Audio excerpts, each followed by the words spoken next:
This is Public Occurrences, both foreign and domestic. And now your host, Michael O'Fallon.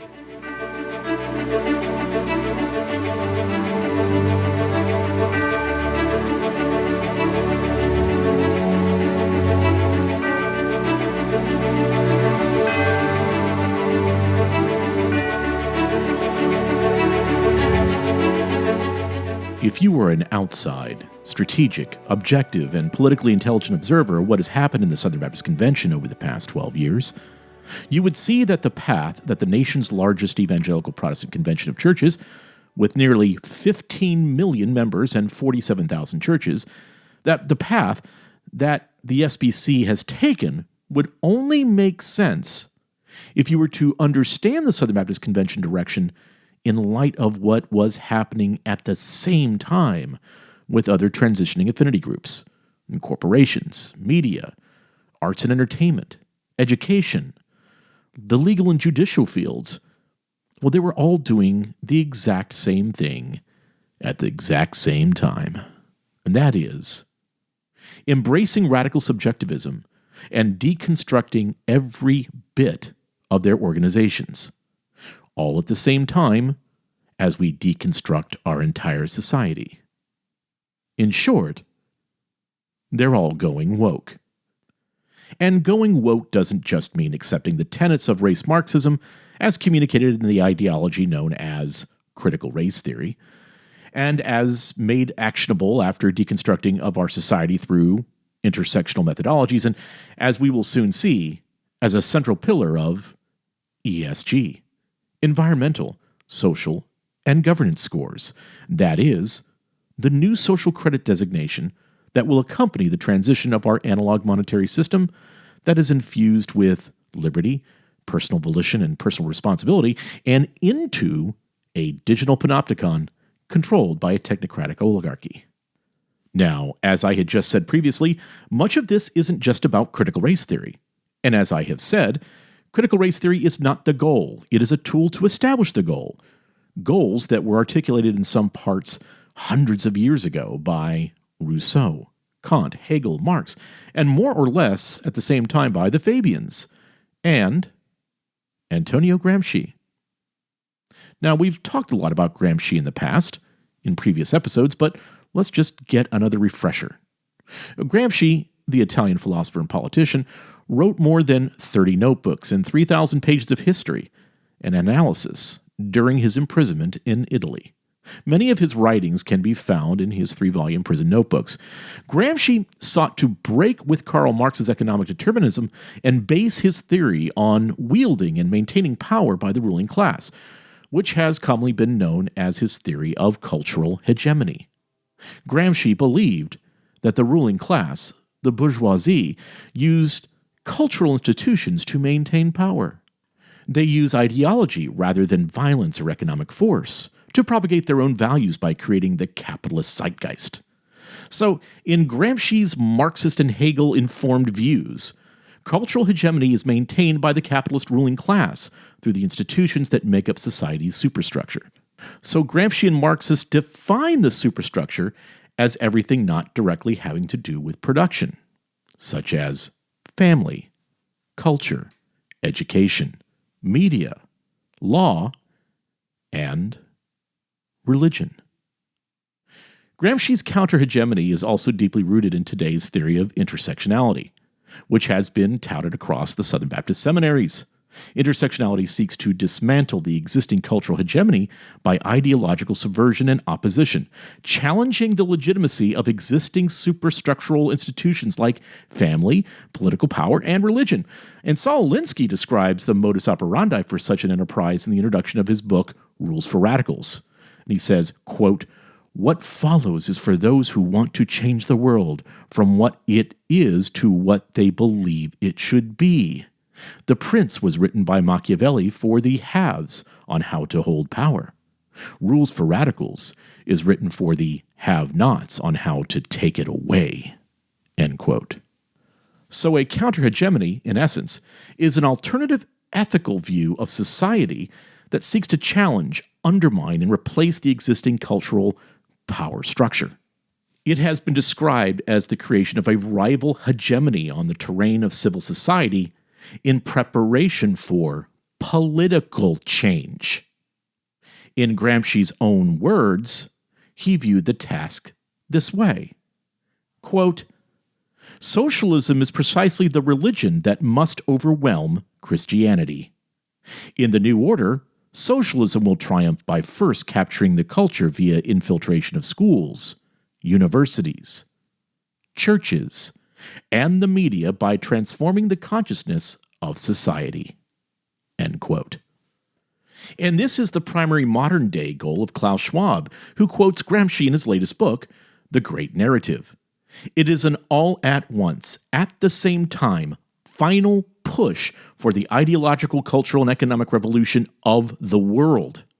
And within that revolution is the necessary cultural revolution in the church and in all religions. And so, because many of the elite in the Southern Baptist Convention decided that they were going to be ecclesial harlots for the Council on Foreign Relations and the World Economic Forum, the collective decision was made to start heading down this transitional pathway. And the key prefix here is trans, because what is happening is that those that have colluded with those Southern Baptist harlots that were more than happy, excited in fact, to be a part of this great reset of everything, started down this path of transitioning Christianity, using the dialectic as the methodology into the gospel of vengeance, into the social justice gospel. So the SBC began to take the path of nearly every other denomination, of nearly every other religious faith in the world, because as we are transitioned out of the analog realms of objective reality and into the digital realm of radical subjectivism, well, in other words, into the realm of the Fourth Industrial Revolution, everyone and everything had to join the new metaphysical ecumenical cult, because that is what this eventually is going to be. And as I have been saying publicly for nearly 6 years, this is an attempt at the largest, most widespread cult startup in the history of the world. But to make this subjective cult, this woke jihad work, it had to be complete. In other words, it had to take over every pillar of our society. It had to be a long march through the institutions, a cultural revolution, which is a slogan, by the way, the Long March Through the Institutions, coined by communist student activist Rudi Dutschke around 1967 to describe his strategy for establishing the conditions for revolution, subverting society by infiltrating every single institution in our civilization, and in doing so, being able to break the cultural hegemony that exists in Western civilization. I've called it before, top-down, bottom-up, inside-out. And then you install a new Marxian hegemony in our world. Now, Herbert Marcuse corresponded with Dutschke in 1971 to agree with this strategy, and he said this, quote, "Let me tell you this, that I regard your notion of the long march through the institutions as the only effective way," end quote.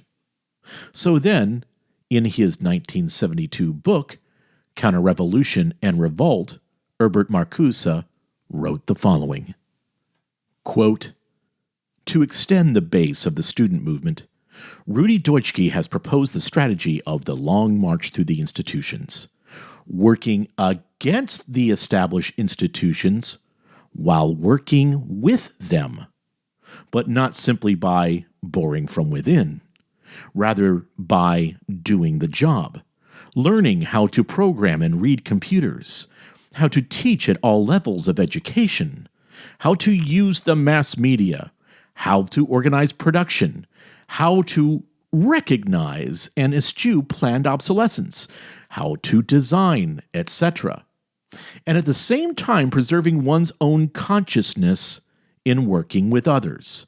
The Long March includes the concerted effort to build up counter-institutions.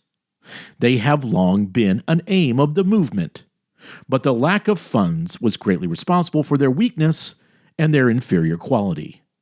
They must be made competitive. This is especially important for the development of radical free media. The fact that the radical left has no equal access to the great chains of information and indoctrination is largely responsible for its isolation." End quote. And so Marcuse, who was disappointed that the revolutions envisioned by him in the 1960s through creating ethnic and social strife did not materialize. Well, he accepted and understood that the only way to have the Marxist methodologies win in a successful capitalist society was to infiltrate and transition the pillars of culture, corporations, production, finance, politics, media, technology, and religion. Infiltrate through entry-ism and create a mutually supportive network of the rest of society, deciding what the new normal is for what was Western civilization.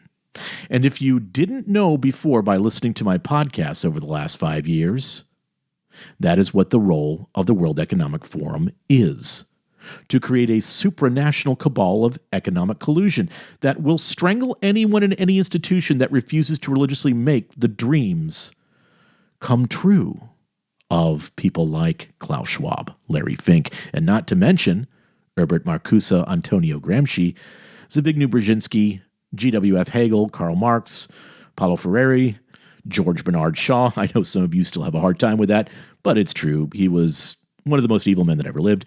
H.G. Wells, and all sorts of other sick, twisted ideologues. To impose this woke jihad on the world and make the impossible possible. This is societal alchemy. In the infiltration of existing institutions, you use men with familiar names and reputations to create the environment necessary for entry-ism. And as I have explained in previous podcasts, entry-ism is a technique that provides a means for a small but determined group to leverage their influence onto a larger sphere by using the entered organization's resources, funding, existing networks of members, current tax structures. Well, it is most commonly associated with attempts to move an organization further leftward and as a way to remove those that will not be loyal to the incoming change-focused regime.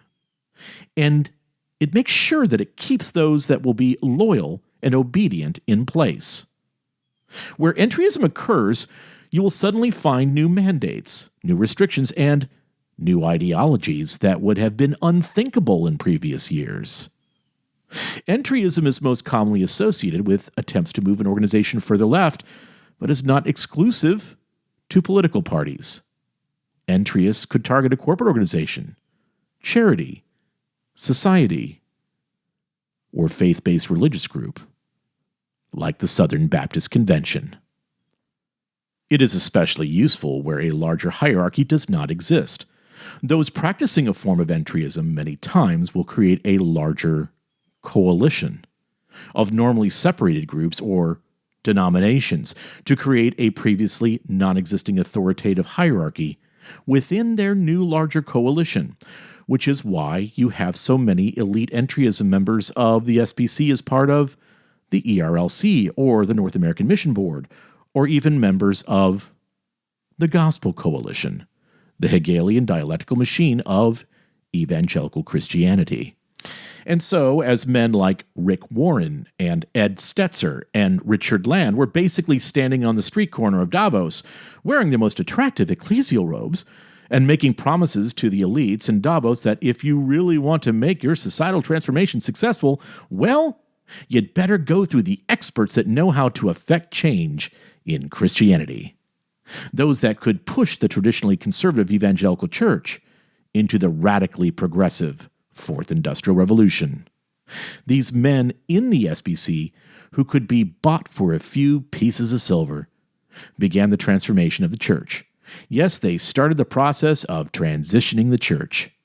Much like if you were an insane progressive parent who decided to help your 5-year-old boy or your 7-year-old girl transition their sex, mutilating their sexual organs, They're sexual organs that in the future would have been used for the propagation of the species. So yes, many of these men who were supposed to be in charge of ensuring that the gospel and the faith of the churches in the SBC was propagated, the propagation of the faith, they mutilated the means of replication and propagation. They mutilated the gospel. And so, year after year, men were brought to the positions of leadership in the SBC as president, as seminary heads, as those who would lead institutions within the SBC, Lifeway, the North American Mission Board, and the ERLC. And the men that were pushed to the top of the consideration list were always men that were connected to the new system, the new direction of the Southern Baptist Convention. And year after year, after year, after year, over the last 20 years, you could see the situation in the Southern Baptist Convention gradualistically, incrementally, year by year, becoming more and more woke, destroying the old cultural hegemony and creating a new neo-Marxist hegemony. Each year with the elements of critical race theory, liberation theology, critical pedagogy, intersectionality being brought in through the seminaries, through Lifeway, through the ERLC, through the North American Mission Board. And, as I have said in the past, the real woke renaissance of the Southern Baptist Convention was from around, and maybe a little bit before 2010, maybe a couple years earlier in some cases, to about 2019 to 20, where Al Mohler, Danny Akin, Jarvis Williams, J.D. Greer, Ed Litton, Beth Moore, Karen Swallow Pryor, Russell Moore, David Platt, Joe Carter, Ed Stetzer, Willie Rice, and in many churches across the nation, began to preach the false gospel of vengeance of critical race theory, where they began to transition the church in such a way that the church would begin to embrace race Marxism. Because critical race theory basically just calls everything racist until it controls everything. So again, as I have said repeatedly in the past, let me just give some quick clarifying ways to understand critical race theory. So first would be calling everything one wants to control racist until it is fully under your control. James Lindsay's come up with that one. I think it's a pretty good synopsis. Also, a Marxian conflict theory of race Marxism. But also as nearly a religious belief that racism created by white people for their own benefit is the fundamental organizing principle of society. And that's where you have the concepts of systemic racism coming in, which is again going back to the cultural hegemony that Gramsci would have discussed almost 100 years ago. Now, in Southern Baptist circles, that worked for a while because the faces that they saw saying these things were faces that they trusted in the past. Maybe people that you would see at really good conferences like at Ligonier or at Grace to You and the Shepherd's Conference. But all of a sudden, these people started saying these things too. They started promoting people within the church and within their seminaries that were rabid followers of this nonsense. Well, people knew that something was wrong, but they couldn't quite put a finger on it. But they could recognize that our Southern Baptist educational institutions were creating ecclesio neo-Maoists, more or less a young Southern Baptist Red Guard that was hell-bent on creating their own cultural revolution in the Southern Baptist Convention. Young people everywhere that became disciples of neo-Maoist concepts in need of a cultural revolution, who followed their leaders and to destroy the four-olds of the Southern Baptist Convention.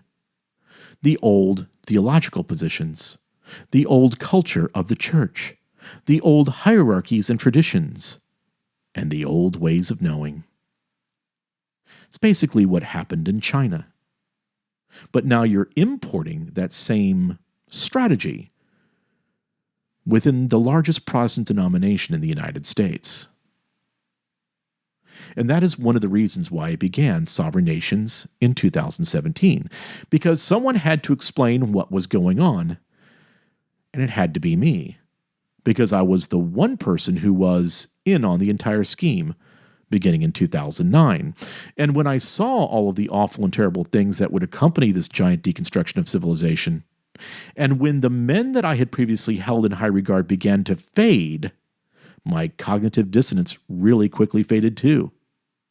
And someone had to explain what was going on with some degree of precision. You couldn't get this wrong. Now, others did see that there was something happening and that it did have a Marxist stink to it, such as J.D. Hall and Brandon House. But when sovereign nations had our conferences in 2017, 2018, and 2019, we provided the answers for those who wondered why their senior pastor started to sound an awful lot like Kamala Harris. Well, it's because their senior pastor was most likely a company man. And so when Ed Stetzer or Al Mohler or Russell Moore came to speak to them about a change that was going to be happening and that there was nothing that anyone could do to stop it, and then your senior pastor was told that if some changes and slight alterations to the gospel could be made, changes like embracing critical race theory, preaching social justice, preaching against systemic racism, and preaching in favor of globalism. Basically, preaching like someone who was leading a Marxist revolution from your church's pulpit. Well, that's the right direction. And so, if you are at a mega church in the United States, most likely, your pastor knew, as I knew many years ago, that America was going to be cast into a cultural revolution. A revolution that would change all of our systems, where the United States was going to be disrupted and dismantled. And instead of your pastor warning the flock about this horrible, awful, enviro-communo-fascist revolution that would take place, he kept it to himself, and then used the things that some of those men that had approached him before told him to do and told him to say to manipulate you. He tried to manipulate his flock and was part of the Cultural Revolution in the Southern Baptist Convention. Now, it is good to remember that not every pastor in the SBC has had the prescient knowledge of what was going to be happening in this final global insurrection known as the Great Reset to usher in the Fourth Industrial Revolution. But those that were close to the seats of power and influence in the Southern Baptist Convention did know. And many of the pastors in the SBC that just wanted to pastor their churches and lead their congregations as they worship the Lord and form loving, strengthening congregations. Well, it was usually the men that are committed doctrinally to pursuing the truth and loving God that were left out of many of those conversations with the elites.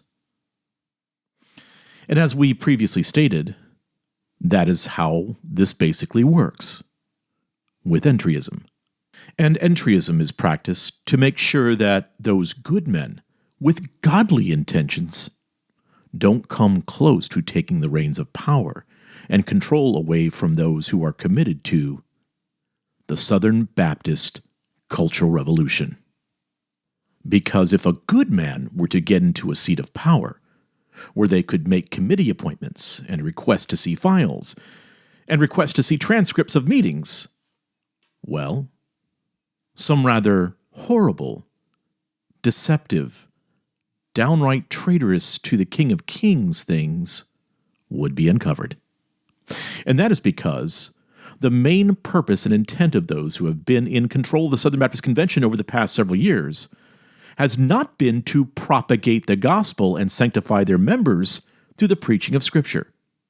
It has been instead to deconstruct the church incrementally, gradualistically, change the entire culture of the Southern Baptist Convention and the evangelical church itself, so that the Southern Baptist Convention can fit like cogs in a wheel in the new system, at the same time that every other denomination, parachurch ministry, seminary, and every other religion, every other affinity group, every other corporation, every other educational institution, every other governmental institution, every other financial institution is changing in the same way to fit into the new system. A new system that rejects human liberty, rejects freedom of conscience, a new system that rejects cognitive liberty, a new system that rejects the freedom of religion. A new system that demands that the culture of America must change, and it must darkly evolve.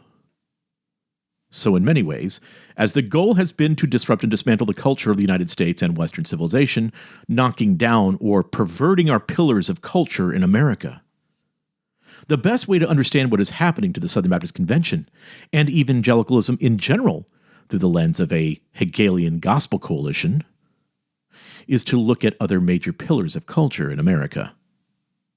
So if you want to understand what, how, why, and when the Southern Baptist Convention started changing in America, we'll just look at Disney. The predominant cultural icon that only a few years ago represented nearly everything wholesome, good, and trustworthy for childhood entertainment and recreation. But that all started to change incrementally, gradualistically, a few decades ago, about the same time that things started to change in the Southern Baptist Convention, at 9 Marks, at the Gospel Coalition, at Campus Crusade for Christ, which is now known as CREW. And CREW is not calling young people to put their faith and trust in Christ so much as they are calling young people, literally, into a revolution, a cultural revolution. Yes, Campus Crusade for Christ is calling young people to join a cultural revolution. And it is out with the four-olds of the old way of doing what was known as church, and in with the neo-Marxist, Gramscian, Marcusian, revolutionary church. That is what is happening. So it is about time that my brothers and sisters in Christ transition from the gentle as doves way of doing things in the Southern Baptist Convention and start to phase into the wise as serpents way of doing things in the Southern Baptist Convention. Because in a cultural revolution, you embrace the revolutionary change with religious fervor. You also, because the cause of the revolution is so important, you act dishonestly with those that are committed to the old ways in order to deceive them. Because the last thing you want before you completely seize the power is to have a counter-revolution from those that are honest. So you want to make sure that you keep the peace to some extent, but you also will do everything possible, if you see them starting to rise to power, to cut them down quickly. Any means necessary. And so, what those that are in positions of power currently in the SBC are doing to keep their momentum of change in evangelicalism is to begin to create a counter-hegemony of the Southern Baptist Convention, and begin to change the meaning of words, and begin to change the objective criteria for epistemology. And hence, then, hermeneutics will change. And so, what the leaders of the Cultural Revolution in the SBC have done is create a simulacrum of the Southern Baptist Convention, a hyper-real form of evangelical Christianity. And although I recorded a full podcast on the causes of things a few months ago that explained simulacra and simulation, let me briefly explain what has happened to the now simulacrum of the Southern Baptist Convention. Well, the stages that lead to complete simulacra, the road to the hyper-real, according to Jean Baudrillard, can be briefly understood as follows. Well, first, we start with the real, the actual object itself, objective reality. The next phase in the road to the hyper-real is the reflection. This symbol is a good reflection or faithful copy.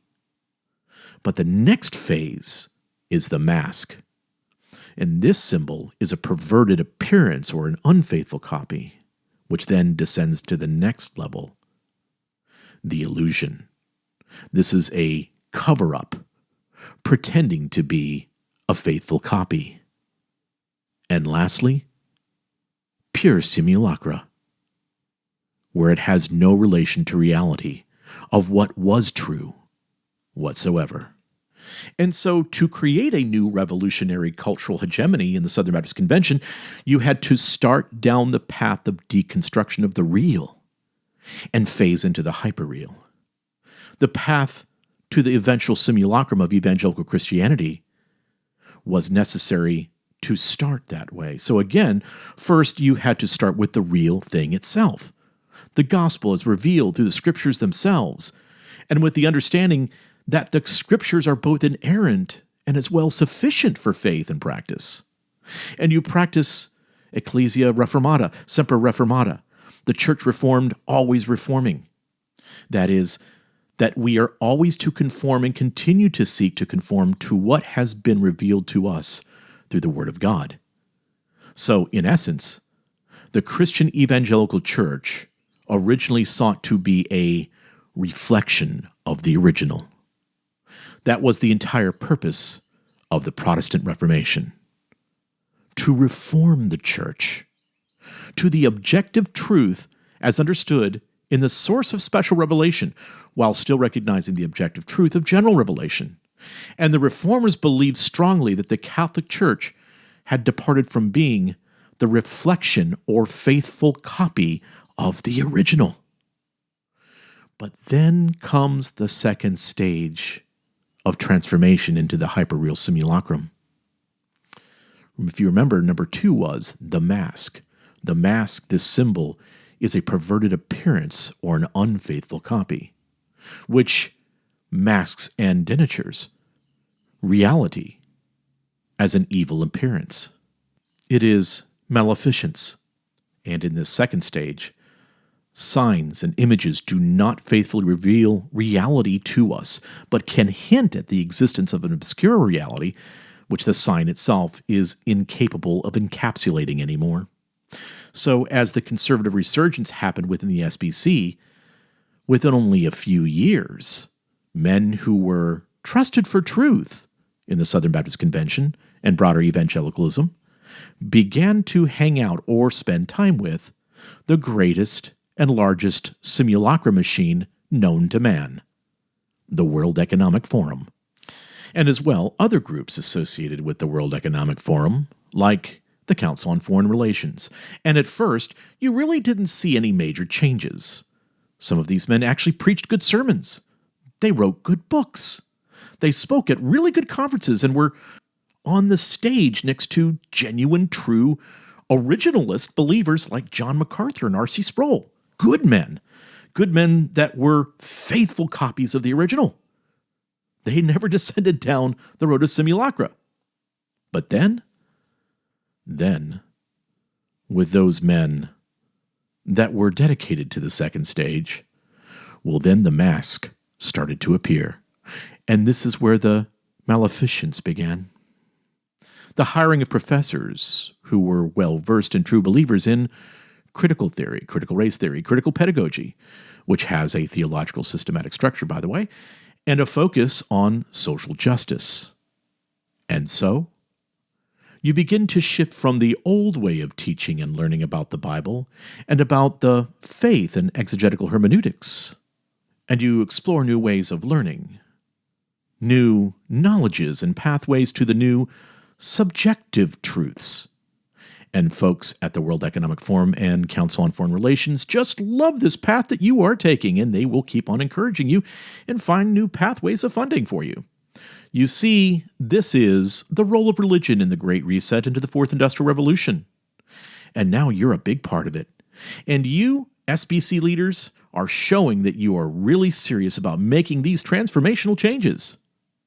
Now, as this starts in the seminaries and universities within the SBC, you begin to form a coalition of other evangelical churches, denominations, seminaries, and parachurch organizations, because you can't be out there alone, creating a wacky, radically subjective movement just in the SBC, which means that you will need to have the Presbyterian Church in America jump in with you. You will need to have Moody Bible Institute join in with you. You will need to have Dallas Theological Seminary jump in with you. You will need to have Reformed Theological Seminary take the lead and consolidate their campuses under Ligon Duncan, who will gladly do what Mr. Riotti wants them to do. And as you begin the aggressive cultural revolution that will replace the current hegemony of the Southern Baptist Convention, you will have some pastors and professors who have been sympathetic to issues around social justice and liberation theology. Well, they will gladly join in the march through the institution. without knowing the real intent behind the transformation of evangelical Christianity. And those men will not be told that this is actually part of a societal reset into the Fourth Industrial Revolution. But those men sympathetic with all things social justice will be very useful for your cause. The communists would call these kind of people useful idiots, because these people don't know the actual terrible, horrible intent that the men who are doing the will of the World Economic Forum actually have. But now, as the Southern Baptist Convention began its transition into the third stage of reaching a complete simulacra of what evangelicalism was, well, when you're going into the third stage, you need to have your own set of experts. New experts will be coming on the scene that will explain to all the faithful what they really need to know about these new ideologies that you're bringing in. And as these new terms are introduced into the Southern Baptist Convention, you knight these new experts to start talking about intersectionality, about critical race theory. And you even have fake debates between your Southern Baptist expert on critical theory and some of the more radical elements of the Southern Baptist Red Guard that you are building. But this new Praetorian Guard of experts on critical theory have one purpose. Well, I should say two. One is to continue the dialectic, thesis, antithesis, synthesis, but also to guard the current leadership from attacks and calls for dismissal, and to do battle with those that begin to question the obvious introduction of critical social justice in the Southern Baptist Convention. And then the third stage of the transformation of the Southern Baptist Convention is entered. And if you recall, the third stage in 4 steps to simulacra is the illusion. This is a cover-up, pretending to be a faithful copy. The third stage masks the absence of a profound reality, where the sign pretends to be a faithful copy, but it is a copy with no original. Signs, language, and images claim to represent something real, but no representation is taking place, and arbitrary words and images are merely suggested as things which they have no relationship to. Baudrillard calls this the order of sorcery, a regime of semantic Gnosticism where all human meaning is conjured artificially to appear as a reference to the increasingly hermetic truth, which is where we would talk about reflexivity, where we would understand Pygmalianism. Now, in many ways, the pathway of the Southern Baptist Convention was very clear, with Southern Baptist Theological Seminary's Matt Hall speaking on panels in favor of critical race theory, with Russell Moore pushing the MLK 50 event, which was, at that time, the largest critical social justice celebration of the SBC Cultural Revolution yet. You had panels of men going to churches like Buck Run Baptist Church, where you had folks like Jarvis Williams and others talking about critical race theory in a very positive sense. You had this happening at Calvary Church in Clearwater with Willie Rice, embracing white fragility and other crazy schemes like this. Now, this of course led into 2018's T4G with Moeller, Dever, Duncan, Platt, and others pushing the evangelical Reformed, the young restless Reformed, further into stage 3 of creating a simulacrum of evangelical Christianity. That young restless Reform group and passionate followers of folks like Russell Moore, Danny Akin, and Mark Dever were the new developing Red Guard of the Cultural Revolution in the Southern Baptist Convention, filled with passion, snark, and the raised fist of revolution. But with the giant pushback from yours truly at Sovereign Nations, from G3, from Founders Ministries, from John MacArthur, from Jordan Hall, from James White, from Vodi Bakum, the freight train of this critical social justice-minded cultural revolution in the Southern Baptist Convention retreated from their bailey and jumped into their mott. And the Praetorian Guard was there to guard all of them. A new president was then elected to the Southern Baptist Convention, Pastor J.D. Greer. And as a matter of fact, some of the expert Praetorian Guard came from J.D. Greer's Revolutionary Church, and right away, J.D. Greer started to do everything that he could to deconstruct the hierarchy of the Southern Baptist Convention. He was more than happy to assist in the transformation of the meaning of words. He was instrumental in joining with the others in the SBC who were leading the Cultural Revolution of the Southern Baptist Convention. And in June of 2019, Pastor J.D. Greer introduced his hand-picked resolutions committee. And now, the infamous Resolution 9, endorsing the use of critical race theory and intersectionality into the Southern Baptist Convention, was passed. And J.D. Greer's Praetorian Guard thought it was great. But Resolution 9 was the official notice that the Southern Baptist Convention had started to enter the final stage of becoming a simulacrum of what the Southern Baptist Convention was. The Southern Baptist Convention had now become pure simulacra, and under the new current leadership, it now has no relation to reality or to the Word of God in the Scriptures, as intended by the authors whatsoever. This is a regime of total equivalency, where what were the cultural products of the new Southern Baptist Convention need no longer even to pretend to be real in a naive sense, because the experiences and claims of those who are in power of the Southern Baptist Convention are so predominantly artificial that even claims to reality are expected to be phrased in artificial or hyper-real terms. And this was clearly demonstrated from the sermons that J.D. Greer preached for many years. Because those sermons that J.D. Greer preached were the exact same sermons that incoming president Ed Litton preached. And the sermons did not originate from either J.D. Greer or Ed Litton. They originated from a progressive sermon factory, dissonance. So too, Southern Baptist presidents, when preaching at their own churches, were reading sermons and practicing them and getting up and delivering them like actors. And those sermons came from dissonance, a progressive-minded script factory. Their sermons were pure simulacrum. They bore no resemblance to what was real.